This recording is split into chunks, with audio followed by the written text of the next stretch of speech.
how Syndicate fixed their position.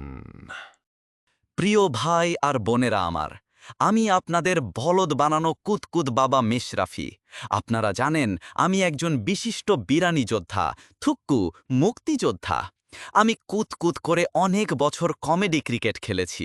আমার বল করা দেখে মানুষ বিপিএল দেখাই ছেড়ে দিয়েছিল। আমি সিন্ডিকেটের হতা। তামিম, ডাকফিক, মাম্মাডোলা, মিরাজ, হিজরাফিজ সব আমার চামচা। 2015 সালে নাসির, সৌম্য, সাব্বির, লিটন, তাসকিনদের ফর্ম কাজে লাগিয়ে আমি সো কল্ড ল্যাকটিন ফ্যান্টাস্টিক হই। কিন্তু যখন বুঝলাম আমাকে দিয়ে হবে না, তাড়াতাড়ি সব কয়টাকে বাদ দেই। এরপর 19 বিশ্বকাপে দেখলাম আমার থেকে বাজে বোলার আর নাই। তাই ইংল্যান্ডের মাটিতে ফ্লপ করবে জেনেও আরেক কুতকুত রাহি, চেলা সাইফুদ্দিন আর হিজরা ফিজকে বোলার হিসেবে নিয়ে যাই। তারপর যথারীতি আন্ডা পারি।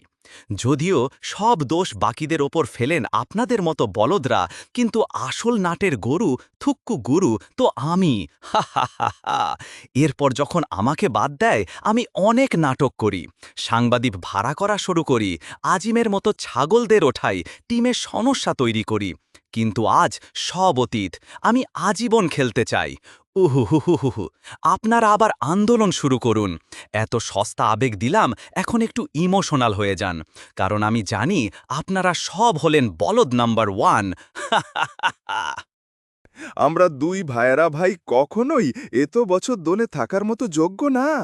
আপনারা তো জানেন আমরা দুই বলদ মিলিয়ে কমপক্ষে হলেও 100 ম্যাচ হারিয়েছি। আরে ক্যারিয়ারের প্রথম 6 বছর আমার গড় ছিল 17, আর সেই আমি নাকি মিস্টার ডিপেন্ডেবল। আসলে আমি হলাম মিস্টার ডিম পারে ডাবল। আর মাম্মাডোলা ভাইয়ের কথা কি বলবো, না পারে বোলিং, না পারে ব্যাটিং, আর প্রতি ম্যাচে একটা হলেও ক্যাচ ছাড়বেই। বিছানায় হয়তো সে ভালো খেলে, কিন্তু মাঠে না। যাই হোক, এত বছর তো বিসিবির পরিচালকদের ঘেন্টা নাচ দেখিয়ে দলে সুযোগ পেয়ে আসছিলাম।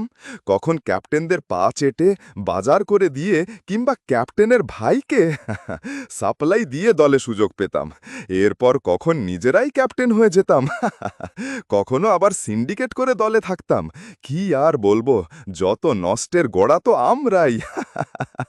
আসেন আমাদের গান শোনেন আর নাচ দেখেন।